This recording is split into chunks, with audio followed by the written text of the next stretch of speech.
Hi friends, പിന്നാക്കൾ അക്കാഡമിയുടെ മറ്റൊരു അധ്യായത്തിലേക്ക് ഏവർക്കും സ്വാഗതം. നമ്മൾ ഇന്ന് ഡിസ്കസ് ചെയ്യാൻ പോകുന്ന ചാപ്റ്റർ എന്ന് പറയുന്നത് വേവ് ഒപ്റ്റിക്സ് എന്ന് പറയുന്ന ഒരു ചാപ്റ്ററാണ്. നമ്മൾ ഓൾറെഡി റേ ഒപ്റ്റിക്സിനെ കുറിച്ച് ഡിസ്കസ് ചെയ്തായിരുന്നു അല്ലേ. റേ ഒപ്റ്റിക്സിനകത്ത് ഏറ്റവും ഇമ്പോർട്ടൻ്റ് ആയിട്ട് പഠിക്കേണ്ട ഫോക്കസ് പോയിന്റിലെ പോയിന്റ്സ് ഒക്കെ നമ്മൾ ഓൾറെഡി ഡിസ്കസ് ചെയ്തതാണ്.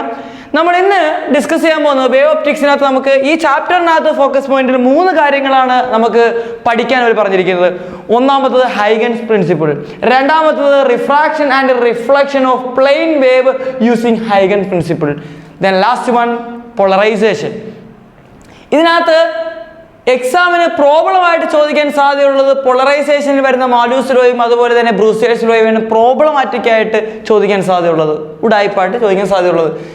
ഹൈഗൻ പ്രിൻസിപ്പിൾ ഒന്നുമില്ല, ജസ്റ്റ് ഒരു തിയറി പോർഷനാണ് ഇതാണ് ഹൈഗൻ പ്രിൻസിപ്പിൾ. അതുപോലെ തന്നെ റിഫ്ലക്ഷനും റിഫ്രാക്ഷനും ജസ്റ്റ് എന്താണ്, ഒരു പടം വരച്ച് കഴിഞ്ഞാൽ പരിപാടി കഴിഞ്ഞു. അതൊക്കെ സിമ്പിളാണ് അതൊക്കെ.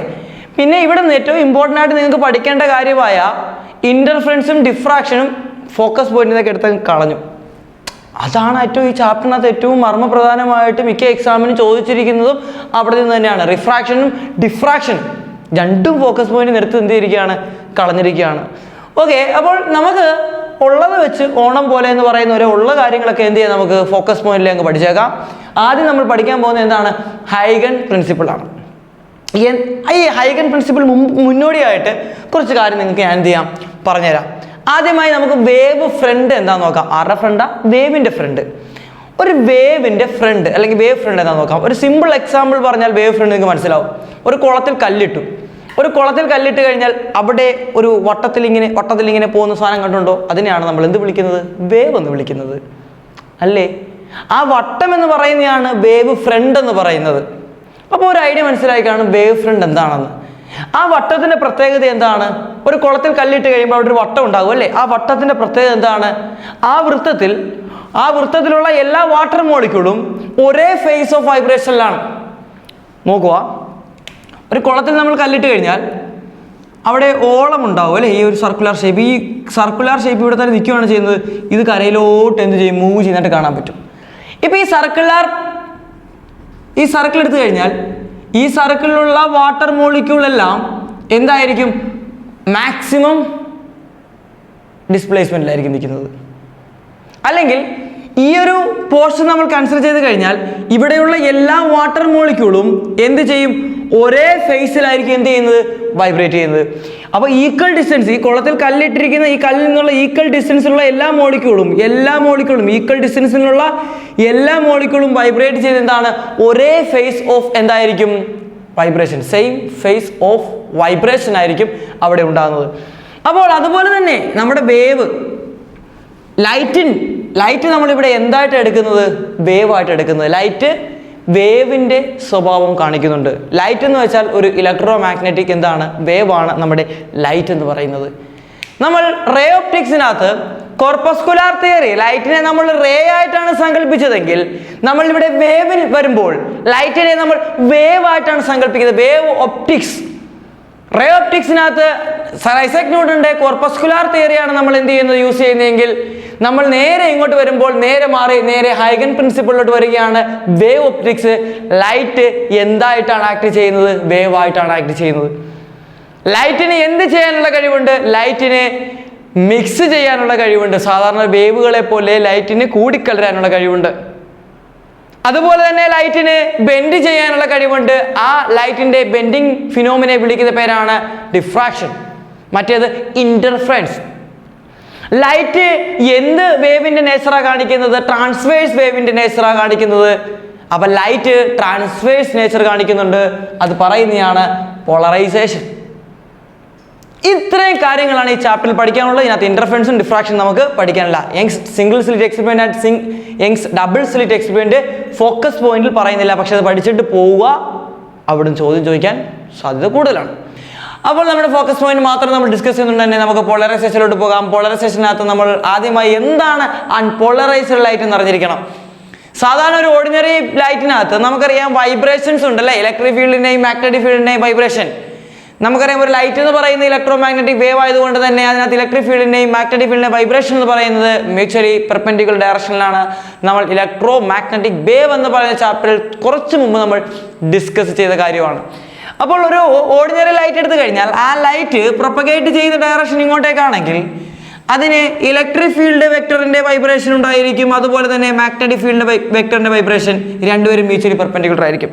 അവിടെ ഡോട്ട് കൊണ്ട് റെപ്രസെന്റ് ചെയ്യുന്നത് ഈ വൈബ്രേഷനെയും ഇങ്ങോട്ടേക്കുള്ള വൈബ്രേഷനെയും അവിടെ ആരോ കൊണ്ട് റെപ്രസെന്റ് ചെയ്തിരിക്കുന്നത് ഈ ഡയറക്ഷനിലുള്ള വൈബ്രേഷനിലെയാണ്. അതായത് ഇങ്ങോട്ടുള്ള വൈബ്രേഷൻ ഈ പേന, പിന്നെ ഇങ്ങോട്ടുള്ള വൈബ്രേഷൻ ഈ പേന. കണ്ടോ, ഈ രണ്ട് പേന ഒരു കുരിശ് പോലെ കണ്ടോ, ഒരു വൈബ്രേഷൻ അങ്ങോട്ട് ഇങ്ങനെ, ഒരു വൈബ്രേഷൻ ഇങ്ങനെ. പ്രൊപ്പഗേഷൻ ഇതിന് രണ്ടുപേർക്കും പെർപെൻഡിക്കുലർ. നമുക്ക് കഴിഞ്ഞ ചാപ്റ്ററിലേക്ക് നമ്മൾ ഡിസ്കസ് ചെയ്തതാണ് കേട്ടോ. ഇതാണ് നമ്മുടെ അൺപോളറൈസ്ഡ് ലൈറ്റ്. അൺപോളറൈസ്ഡ് ലൈറ്റിനകത്ത് എല്ലാ ഡയറക്ഷനിലോട്ടും എന്തുണ്ട്? വൈബ്രേഷൻസ് ഉണ്ട്. അൺപോളറൈസ്ഡ് ലൈറ്റിൽ എല്ലാ ഡയറക്ഷനിലോട്ടും എന്തുണ്ട്? വൈബ്രേഷൻസ് ഉണ്ട്. ഈ അൺപോളറൈസ്ഡ് ലൈറ്റിനെ നമ്മൾ എന്താക്കി മാറ്റാൻ പോവാണ്? പ്ലെയിൻ പോളറൈസ്ഡ് ലൈറ്റ് ആക്കി മാറ്റാൻ പോകുന്നു. എന്താണ് പ്ലെയിൻ പോളറൈസ്ഡ് ലൈറ്റ് എന്ന് പറയുന്നത്? പ്ലെയിൻ പോളറൈസ്ഡ് ലൈറ്റ് എന്ന് വെച്ചാൽ ഈ സാധനത്തിനെ നമ്മൾ ഒരു സാധനത്തിലോട്ട് കടത്തിവിടും. അതിന്റെ പേരാണ് പോളറൈസർ, അല്ലെങ്കിൽ പോളറൈസർ അല്ല, പോളറോയിഡ് ആണ്. പോളറോയിഡ് എന്താണ്? പോളറോയിഡ്. ഒരു പോളറോയിഡിലൂടെ കടത്തിവിടുന്നു. ആ പോളറോയിഡിലൂടെ കടത്തിവിടാൻ നേരത്ത് നമ്മുടെ ഈ ലൈറ്റിന്റെ വൈബ്രേഷൻ ഏതെങ്കിലും ഒരൊറ്റ പ്ലെയിനിലോട്ട് മാത്രമാകുന്നു. അതിനെ വിളിക്കുന്ന പേരാണ് എന്താണ്? Plain polarised light. Plain polarised light. അപ്പോൾ ഒരു അൺപോളറൈസ്ഡ് ലൈറ്റിനെ ഒരു പോളറൈസറിലൂടെ അല്ലെങ്കിൽ ഒരു പോളറോയിഡിലൂടെ കടത്തി വിടുമ്പോൾ അത് എന്തായിട്ട് മാറുന്നു? ഒരു പ്ലെയിൻ പോളറൈസ്ഡ് ലൈറ്റ് ആയിട്ട് മാറുന്നു.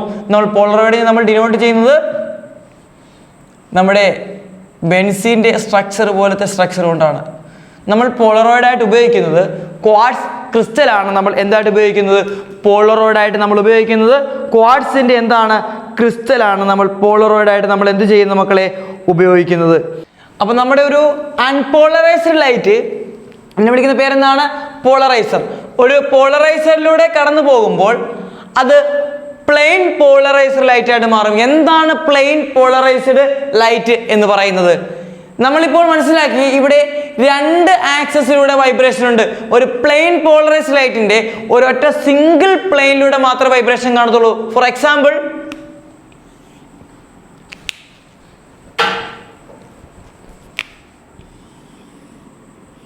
കണ്ടോ, ഇപ്പൊ ഈ വര മാത്രമേ ഒന്നെങ്കിൽ കാണത്തുള്ളൂ, ഒന്നെങ്കിൽ ഈ വൈബ്രേഷൻ മാത്രമേ കാണത്തുള്ളൂ. കണ്ടോ, ഇതൊരു സിംഗിൾ പ്ലെയിനിലോട്ടാണ് വൈബ്രേറ്റ് ചെയ്യുന്നത്. മറ്റൊരു സിംഗിൾ പ്ലെയിൻ ആണോ? അതൊരു സ്പേസിലാണ് അല്ലേ? ഇവിടെ ഒരു വൈബ്രേഷൻ ഉണ്ട്, ഇങ്ങനൊരു വൈബ്രേഷൻ ഉണ്ട്. ഇപ്പം ഒരു പ്ലെയിനിലൂടെ മാത്രം വൈബ്രേറ്റ് ചെയ്യുന്നു. ഓക്കെ, ഇതിപ്പോൾ എന്താണ്? Plain polarised light. അല്ലെങ്കിൽ ഇങ്ങനെ വരച്ചാലും മതി. കണ്ടോ, ഒരൊറ്റ പ്ലെയിനിൽ മാത്രമേ ലൈറ്റിന് വൈബ്രേഷൻ ഉണ്ടെങ്കിൽ നമ്മളതിനെ വിളിക്കുന്നതാണ് plain polarised light. Plain polarised light എന്നാണ് നമ്മൾ അതിനെ എന്ത് ചെയ്യുന്നത്? വിളിക്കുന്നത്. അപ്പോൾ ഒരു അൺപോളറൈസ്ഡ് ലൈറ്റ് ഒരു പോളറോയിഡ് അല്ലെങ്കിൽ ഒരു പോളറൈസറിലൂടെ കടന്നു പോകുമ്പോൾ, പോളറൈസറിലാണ് നമ്മൾ ഉപയോഗിക്കുന്നത് ക്വാർട്സിന്റെ ക്രിസ്റ്റലാണ്.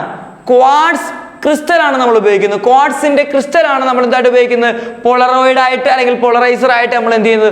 ഉപയോഗിക്കുന്നത്.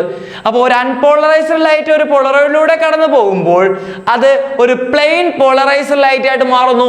ഈ പ്രതിഭാസത്തെ വിളിക്കുന്ന പേരാണ് പോളറൈസേഷൻ എന്നാണ് നമ്മൾ വിളിക്കുന്നത്. എന്താണ് വിളിക്കുന്നത്? പോളറൈസേഷൻ എന്നാണ് വിളിക്കുന്നത്. ഇപ്പോൾ ഒരു ലൈറ്റ് പോളറൈസ്ഡ് ലൈറ്റ് ആണോ എന്ന് അറിയാൻ വേണ്ടി നമ്മൾ എന്ത് ചെയ്യുന്നറിയാവോ? ഈ വരുന്ന ലൈറ്റ്, ഇപ്പം ഇതിനകത്തൂടെ വന്ന ലൈറ്റ് അപ്പുറത്തെത്തി കഴിഞ്ഞു. ഈ ലൈറ്റിനെ നമ്മൾ അനലൈസറിലോട്ട് കടത്തിവിടും. എന്തിലോട്ട് കടത്തിവിടും? അനലൈസർ. അനലൈസർ എന്ത് തന്നെയാണ്? നമ്മുടെ ഇതേ ക്വാർട്സ് ക്രിസ്റ്റൽ തന്നെയാണ്. ഒരു അനലൈസറിലോട്ട് കടത്തിവിട്ടിട്ട് ഈ അനലൈസറിനെ നമ്മളൊരു 90 ഡിഗ്രി റൊട്ടേറ്റ് ചെയ്യിക്കും. ഒരു 90 ഡിഗ്രി എന്ത് ചെയ്യിക്കും? റൊട്ടേറ്റ് ചെയ്യിക്കും. അപ്പോൾ ഈ 90 ഡിഗ്രി റൊട്ടേറ്റ് ചെയ്യിക്കുമ്പോഴത്തേക്കും ലൈറ്റ് ഒന്നും വരുന്നില്ല എങ്കിൽ, നോ ലൈറ്റ് ഒന്നും വരുന്നില്ല എങ്കിൽ നമ്മൾ പറയും ഓക്കെ, അത് എന്ത് ലൈറ്റാണ്? അതൊരു പോളറൈസ്ഡ് ലൈറ്റ് ആണ്. നിങ്ങൾക്കൊരു എക്സാമ്പിൾ ഞാൻ പറഞ്ഞുതരാം. വളരെ സിമ്പിൾ എക്സാമ്പിൾ. എൻ്റെ ഈ വിരലിൻ്റെ ഈ ഹോൾ കണ്ടോ? ഈ ഹോൾ എൻ്റെ ഈ കൈ നിങ്ങൾ എന്താണ് അസ്യൂം ചെയ്യുക? ഒരു പോളറോയിഡായിട്ട് അല്ലെങ്കിൽ പോളറൈസറായിട്ട് അസ്യൂം ചെയ്യുക. അപ്പോൾ നമുക്കിവിടെ 2 വൈബ്രേഷൻ ഉണ്ട് അല്ലേ? 2 വൈബ്രേഷൻ. ഈ 2 വൈബ്രേഷൻ തന്നിരിക്കുന്നത് ഇത് ഈ ഡയറക്ഷൻ വൈബ്രേറ്റ്, ഇത് നേരെ വൈബ്രേഷൻ, ഇത് പ്രൊപ്പഗേറ്റ് ചെയ്ത് ഇങ്ങോട്ടേക്കാണ്. അപ്പോൾ ഈ ഒരു ഇത് പോളറൈസറാണ്. ഈ പോളറൈസറിലൂടെ കടന്നു വരാൻ നേരത്ത് എന്താ സംഭവിക്കുന്നത്? ഈ വൈബ്രേഷൻ കണ്ടോ? ഈ വൈബ്രേഷനെ അതെന്ത് ചെയ്യും? റെസ്ട്രിക്റ്റ് ചെയ്യും, കടത്തിവിടത്തില്ല. പിന്നെ ഏത് വൈബ്രേഷൻ നടന്നു പോകും? സിമ്പിളായിട്ട് ഈ വൈബ്രേഷൻ എന്ത് ചെയ്യും? അതിനകത്തൂടെ കടന്നു പോകും. ഈ വൈബ്രേഷൻ കടന്നു പോവോ? കടന്നു പോകത്തില്ല. ഇനി നമ്മൾ എന്ത് ചെയ്യുകയാണ്? അപ്പോൾ ഈ ഒരു വൈബ്രേഷൻ കടന്നുപോയി, ഈ ഒരു വൈബ്രേഷൻ ആ പോളറൈസറിലൂടെ കടന്നുപോയി. എന്നിട്ട് ഇതിന് ഫ്രണ്ടിൽ നമ്മൾ എന്ത് ചെയ്തു? അടുത്തൊരു പോളറൈസർ തന്നെ കൊണ്ടുവച്ചു. അതിനെ നമ്മൾ വിളിക്കുന്ന അനലൈസർ എന്നാണ്. ഈ അനലൈസറിനെ 90 ഡിഗ്രി റൊട്ടേറ്റ് ചെയ്ത് വെച്ചാൽ ഇതിപ്പോൾ ഇങ്ങനൊരു സാധനം 90 ഡിഗ്രി റൊട്ടേറ്റ് ചെയ്ത് ഇങ്ങനെ ഇരിക്കും അല്ലേ? ഈ ഒരു വൈബ്രേഷനാണ് പോകുന്നത്. ഇതിനെ കടത്തി വിടുമോ? കടത്തി വിടത്തില്ല. ലൈറ്റ് വരുമോ അപ്പുറത്തോട്ട്? ഇല്ല. മനസ്സിലായോ? അപ്പോൾ നമ്മളൊരു അൺപോളറൈസ്ഡ് ലൈറ്റിനെ ഒരു പോളറോയിഡിലൂടെ കടത്തി വിട്ടാൽ അത് ഒരു സിംഗിൾ പ്ലെയിനിൽ എന്ത് ചെയ്യും? വൈബ്രേറ്റ് ചെയ്യത്തുള്ളൂ. അതിനെ വിളിക്കുന്ന പേരാണ് polarised light, plain polarised light. ഈ ഫിനോമിനെ വിളിക്കുന്ന പേരാണ് പോളറൈസേഷൻ. അങ്ങനെ പോളറൈസേഷൻ നടന്ന് ഒരു പോളറൈസ്ഡ് ലൈറ്റ് ഒരു പോളറോയിഡിലൂടെ അല്ലെങ്കിൽ ഒരു പോളറൈസറിലൂടെ കടന്നു വരുന്നു.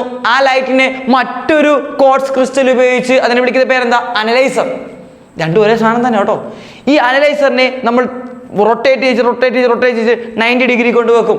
അതായത് പോളറൈസർ എത്ര ഡിഗ്രിയിലാണോ വെച്ചത് അതിന് പെർപെൻഡിക്കുലർ ആയിട്ട് എന്തിനെ കൊണ്ടുവെക്കുക? അനലൈസറിനെ കൊണ്ടുവെക്കുക. അപ്പം 90 ഡിഗ്രി കൊണ്ടുവെക്കുമ്പോൾ അപ്പുറത്തോട്ട് ലൈറ്റ് ഒന്നും വരുന്നില്ല എങ്കിൽ നമ്മൾ പറയും ഇതെന്ത് ലൈറ്റാണ്? ഇതൊരു പോളറൈസ്ഡ് ലൈറ്റ് ആണ്. അപ്പം നിങ്ങളുടെ കയ്യിലൊരു ലൈറ്റ് തന്നു, എന്നിട്ട് നിങ്ങളോട് പറയുകയാണ് ഇത് പോളറൈസ്ഡ് ലൈറ്റ് ആണോ അൺപോളറൈസ്ഡ് ലൈറ്റ് ആണോ എന്ന് ഒന്ന് ചെക്ക് ചെയ്യാൻ പറഞ്ഞു. നിങ്ങളുടെ കയ്യിലൊരു പോളറോയിഡും തന്നു. നിങ്ങൾ എന്ത് ചെയ്യും? നിങ്ങൾ ആ പോളറോയിഡ് എടുത്തിട്ട് നമുക്ക് വരുന്ന ലൈറ്റ് പോളറൈസ്ഡ് ലൈറ്റ് ആണോ അൺപോളറൈസ്ഡ് ലൈറ്റ് ആണോ നമുക്ക് അറിയത്തില്ല. ഒന്നുമില്ല, ഈ ലൈറ്റിന് ഫ്രണ്ടിൽ കൊണ്ട് ഈ പോളറോയിഡ് വെച്ചിട്ട് നിങ്ങളൊന്ന് റൊട്ടേറ്റ് ചെയ്യിക്കുക. നിങ്ങൾ റൊട്ടേറ്റ് ചെയ്യാൻ നേരത്തെ ലൈറ്റിന് ഇൻറ്റൻസിറ്റിക്ക് മാറ്റമൊന്നുമില്ല. ലൈറ്റിൻ്റെ ഇൻറ്റൻസിറ്റിക്ക് മാറ്റം ഒന്നും ഇല്ല എങ്കിൽ നമുക്ക് പറയാം അതൊരു അൺപോളറൈസ്ഡ് ലൈറ്റ് ആണ്. പക്ഷേ അതൊരു കേട് കടന്നപ്പോൾ അപ്പുറത്ത് എത്തിയപ്പോൾ എന്തായിട്ട് മാറിയത്? അതൊരു പോളറൈസ്ഡ് ലൈറ്റായിട്ട് മാറി. മനസ്സിലായോ? ഇനി നിങ്ങൾക്ക് തരുന്ന ആ ലൈറ്റ് നിങ്ങൾ പോളറോയിഡിലൂടെ കടത്തിവിട്ടപ്പോൾ അല്ലെങ്കിൽ നിങ്ങൾ അനലൈസറിലൂടെ കടത്തിവിട്ടപ്പോൾ നിങ്ങൾ 90 ഡിഗ്രി റൊട്ടേറ്റ് ചെയ്യിച്ചപ്പോഴത്തേക്കും പുറത്തേക്ക് ലൈറ്റ് ഒന്നും വന്നില്ല എങ്കിൽ നിങ്ങൾക്ക് കണ്ണും പൂട്ടി പറയാം ഈ വരുന്ന സാധനം എന്താ? ഇതൊരു പ്ലെയിൻ പോളറൈസ്ഡ് ലൈറ്റ് ആണ്. കാരണം ആ പ്ലെയിൻ പോളറൈസ്ഡ് ലൈറ്റിന് ഇങ്ങോട്ട് വരുമ്പോൾ അതെന്ത് ചെയ്യുന്നു? അത് ഒരു 90 ഡിഗ്രി റൊട്ടേറ്റ് ചെയ്ത് കഴിഞ്ഞാൽ ആ വൈബ്രേഷനെ കടത്തി വിടത്തില്ല. ഈ ക്വാർട്സ് ക്രിസ്റ്റലിന് ലൈറ്റിൻ്റെ ഈ വൈബ്രേഷനെ അബ്സോർബ് ചെയ്യാനുള്ള എന്തുണ്ട്? കഴിവുണ്ട്. അതുകൊണ്ടാണ് ഒരൊറ്റ സിംഗിൾ പ്ലെയിനിലൂടെ മാത്രം എന്ത് ചെയ്യുന്നത്? വൈബ്രേറ്റ് ചെയ്ത് മുന്നോട്ട് പോകുന്നത്. വൈബ്രേഷൻ റെസ്ട്രിക്ട് ചെയ്യാൻ ആർക്ക് കഴിവുണ്ട്? ക്വാർട്സ് ക്രിസ്റ്റലിന് എന്തുണ്ട്? കഴിവുണ്ട്. ഓക്കെ, ഇനി നമ്മൾ അടുത്ത പഠിക്കാൻ പോകുന്ന ഒരു ഇമ്പോർട്ടൻറ്റ് ലോ ആണ്. നമ്മൾ അനലൈസർ എന്താണെന്ന് പറഞ്ഞു, പോളറൈസർ അല്ലെങ്കിൽ പോളറോയിഡ് എന്താണെന്ന് പറഞ്ഞു, അനലൈസർ പറഞ്ഞു. ഇനി അടുത്ത എന്താണ്? Malus law. മാലുവിൻ്റെ ലോ. മാലു എന്താണ് പറഞ്ഞത് നമുക്ക് നോക്കാം അല്ലേ? അപ്പോൾ മക്കളെ ശ്രദ്ധിച്ചേ. അപ്പം നമ്മൾ എന്ത് ചെയ്യുന്നു? ഒരു അൺപോളറൈസ്ഡ് ലൈറ്റ്, ഓക്കെ അല്ലേ? ഒരു അൺപോളറൈസ്ഡ് ലൈറ്റ്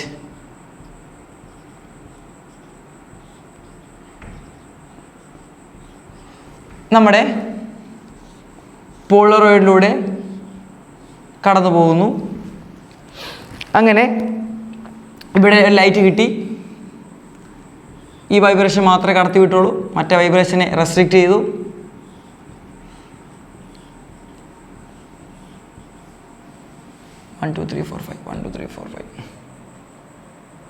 ഓക്കെ, ഈ വൈബ്രേഷനെ മാത്രമേ അവൻ എന്ത് ചെയ്തിട്ടുള്ളൂ? കടത്തി വിട്ടുള്ളൂ. ഇതാണ് നമ്മുടെ എന്താണ്? പോളറൈസർ അല്ലെങ്കിൽ പോളറോയിഡ്. ദെൻ ഇവിടെ നമ്മൾ കൊണ്ടുവെക്കുന്ന ആരെയാണ്? അനലൈസറിനെ നമ്മൾ എന്ത് ചെയ്യിക്കുന്നു? റൊട്ടേറ്റ് ചെയ്യിക്കുന്നു. അനലൈസറിനെ റൊട്ടേറ്റ് ചെയ്യിക്കുമ്പോൾ ഈ വരുന്ന ലൈറ്റിന് ഇൻറ്റൻസിറ്റി നമുക്ക് I0 എന്ന് വിളിക്കാം. I0 എന്ന് പറയുന്നത് പോളറൈസ്ഡ് ലൈറ്റിൻ്റെ ഇൻറ്റൻസിറ്റി എന്താണ്? I0 ആണ്. ഇതാണ് അനലൈസർ. നമ്മുടെ ആരാണ് നമ്മൾ വെച്ചിരിക്കുന്നത്? നമ്മുടെ അനലൈസർ വെച്ചിരിക്കുന്നു. അനലൈസർ അവിടെ വെച്ചിരിക്കുന്നു. ഈ അനലൈസറിലൂടെ കടന്നു വരുമ്പോൾ നമുക്കറിയാം ഇൻറ്റൻസിറ്റി എന്ത് ചെയ്യും? കുറയും. ഈ അനലൈസറിലൂടെ കടന്നു വരുന്ന ലൈറ്റ് ഇൻറ്റൻസിറ്റി ഞാൻ ഐ ആയിട്ട് വിളിച്ചാൽ നമ്മുടെ മാലൂസ് ലോ പറയുന്നത് the intensity of light coming from the analyzer is directly proportional to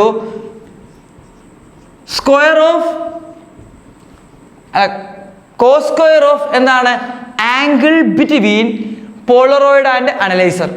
അതായത് ഈ അനലൈസറും പോളറോയിഡും തമ്മിലുള്ള ആംഗിൾ മാറുന്നതനുസരിച്ച് ഇൻറ്റൻസിറ്റി എന്ത് ചെയ്യും? മാറ്റം ഉണ്ടാവും. നിങ്ങൾ ആലോചിച്ച് നോക്കിയേ, നമുക്കറിയാം അനലൈസർ 90 ഡിഗ്രി വെച്ച് കഴിഞ്ഞാൽ ഇവിടെ എന്തായിരിക്കും? നോ ലൈറ്റ് ആയിരിക്കും. അതായത് എന്താ സംഭവിച്ചത്? അവിടെ തീറ്റ എത്ര ഡിഗ്രി ആയി? 90 ഡിഗ്രി ആയി. അപ്പോൾ I is proportional to cos square 90. Answer എന്ത് കിട്ടും? ഐ ഈക്വൽ ടു 0 എന്ന് കിട്ടും. ഇതാണ് എന്ത് പറയുന്നത്? മാലൂസ് ലോ പറയുന്നത്. The intensity of light coming from analyser is directly proportional to square of angle between cos square of എന്താണ്? Angle between polariser and analyser. ഇതാണ് എന്ത് പറയുന്നത്? മാലൂസ് ലോ പറയുന്നത്. ഞാനൊന്ന് വായിച്ചു തരാം. Malus law state that when a beam of a plain polarized light of intensity I0 intensity വളരെ വിശദീകരിച്ച് പറഞ്ഞിരിക്കുന്നേ ഉള്ളൂ. I0 ഇന്റൻസിറ്റി ഉള്ള ഒരു പ്ലെയിൻ പോളറൈസ്ഡ് ലൈറ്റ് എങ്ങോട്ടേക്കാണ് വരുന്നത്? Is incident on the analyser. എങ്ങോട്ട് വരുന്നു? ഒരു അനലൈസറിൽ വന്ന് ഇൻസിഡന്റ് ചെയ്യുന്നു. Then the intensity I of the emergent light is, അതായത് ഇതിൽ നിന്ന് പുറത്തു വരുന്ന ലൈറ്റിന്റെ intensity I. The intensity of emergent light is directly proportional to square of the cosine of the angle between polarizer and analyzer. മനസ്സിലായോ? ഇത്രയൊന്നും എഴുതേണ്ട കാര്യമൊന്നുമില്ല, ഇത്ര എഴുതി വെച്ചാൽ മതി. എന്താണ് മാലൂസ് ലോ പറയുന്നത്? Malus law state that the intensity of light coming from analyzer is directly proportional to cos square of angle between എന്താണ്? Polarizer and analyser. പരിപാടി കഴിഞ്ഞു. പ്രൊപ്പോർഷണാലിറ്റി മാറ്റാൻ വേണ്ടി എന്ത് ചെയ്യാം? നമുക്ക് ഒരു കോൺസ്റ്റന്റ് കൊണ്ട് മൾട്ടിപ്പിൾ ചെയ്യാം. ആ കോൺസ്റ്റന്റ് എന്താണെന്ന് അറിയാം നിങ്ങൾക്ക്? ഈ വന്ന പ്ലെയിൻ പോളറൈസ്ഡ് ലൈറ്റിന്റെ ഇന്റൻസിറ്റി I0 ആണ്. I0 cos square theta. നിങ്ങൾ ആലോചിച്ച് നോക്കിയേ, നമ്മളിപ്പോൾ വെച്ചിരിക്കുന്നത് ഈ അനലൈസറും പോളറോയിഡും ഒരേപോലെ വെച്ചിരിക്കുകയാണ്. ഒരു മാറ്റമില്ല, അത് ഒരേപോലെ വെച്ചിരിക്കുകയാണ്. ഇവിടെ കൂടെ വരുന്ന ലൈറ്റ് അതേ ലൈറ്റ് തന്നെ ഇവിടെ കൂടെ വരും, ഇതിനകത്തൂടെ ഇറങ്ങി വരും. ലൈൻ ഇന്റൻസിറ്റി മാറുമോ? ഇത് I0 ആണെങ്കിൽ ഇവിടെ എന്ത് തന്നെയാണ്? I0 ആണ്. എപ്പോഴാണ് ഇന്റൻസിറ്റി 0 ആണ്? 90 ഡിഗ്രി ആകുമ്പോൾ. അപ്പോൾ ഈ പ്രൊപ്പോർഷണാലിറ്റി സൈൻ മാറ്റാൻ വേണ്ടി നമുക്ക് ഏറ്റവും നല്ല ആൾ ആരാണ്? I0. അതായത് പ്ലെയിൻ പോളറൈസ്ഡ് ലൈറ്റിന്റെ ഇന്റൻസിറ്റി ആയ I0 ആണ് ആ പ്രൊപ്പോർഷണാലിറ്റി മാറ്റാൻ ഏറ്റവും ഉചിതമായ ആളെന്ന് പറയുന്നത്. മക്കളെ, ഒന്നുമില്ല, ഒരു അൺപോളറൈസ്ഡ് ലൈറ്റ് ഒരു പോളറൈസറിലൂടെ കടന്നു വരുമ്പോൾ അത് പ്ലെയിൻ പോളറൈസ്ഡ് ലൈറ്റ് ആയിട്ട് മാറുന്നു. അതിന്റെ വൈബ്രേഷൻ റെസ്ട്രിക്റ്റ് ചെയ്യുന്നു, ഒരൊറ്റ സിംഗിൾ പ്ലെയിനിലാകുന്നു. ഇതിനെ എവിടെ കൂടെ കടത്തി വിടുന്നു? അനലൈസറിലൂടെ കടത്തി വിടാൻ നേരത്ത് അനലൈസറിനെ നമ്മൾ റൊട്ടേറ്റ് ചെയ്യിക്കുമ്പോൾ ഇന്റൻസിറ്റി കുറയുന്നു. ഞാൻ ആ ഹോൾ ഓർത്താൽ മതി. ഇങ്ങനെ പോകുന്ന സാധനമാണ്. ഇതിങ്ങനെ തിരിച്ചു കഴിഞ്ഞാൽ എന്താ സംഭവിക്കുന്നത്? അവിടെ റെസ്ട്രിക്റ്റ് ചെയ്യും. അപ്പോൾ എന്ത് ചെയ്യത്തില്ല? ലൈറ്റ് അപ്പുറത്തോട്ട് വരത്തില്ല. അങ്ങനെ 90 ഡിഗ്രി വെക്കുമ്പോഴത്തേക്കും അവിടുത്തെ ഇന്റൻസിറ്റി ഓഫ് ലൈറ്റ് എന്തായിട്ട് മാറും? 0 ആയിട്ട് മാറും. അങ്ങനെ നമുക്ക് മനസ്സിലാകും വന്ന ലൈറ്റ് എന്താണ്? പ്ലെയിൻ പോളറൈസ്ഡ് ലൈറ്റ് ആണ്. ക്ലിയർ ആണോ? പക്കയാണോ? നമുക്ക് ഈ പോളറൈസേഷന്റെ ഈ എക്സ്പെരിമെന്റിലൊക്കെ മനസ്സിലാകുന്ന കാര്യം എന്ന് പറയുന്നത് ലൈറ്റിന്റെ എന്ത് നേച്ചറാണ്? ട്രാൻസ്വേഴ്സ് നേച്ചറാണ്. ലൈറ്റിന് ഇലക്ട്രോ മാഗ്നറ്റിക് വേവ് ലൈറ്റിന് എന്ത് നേച്ചറാണ്? ട്രാൻസ്വേഴ്സ് നേച്ചറാണെന്ന് നമുക്ക് ഈ എക്സ്പെരിമെന്റിലൂടെ നമുക്ക് എന്ത് ചെയ്യാൻ പറ്റുന്നത്? പ്രൂവ് ചെയ്യാൻ പറ്റുന്നത്.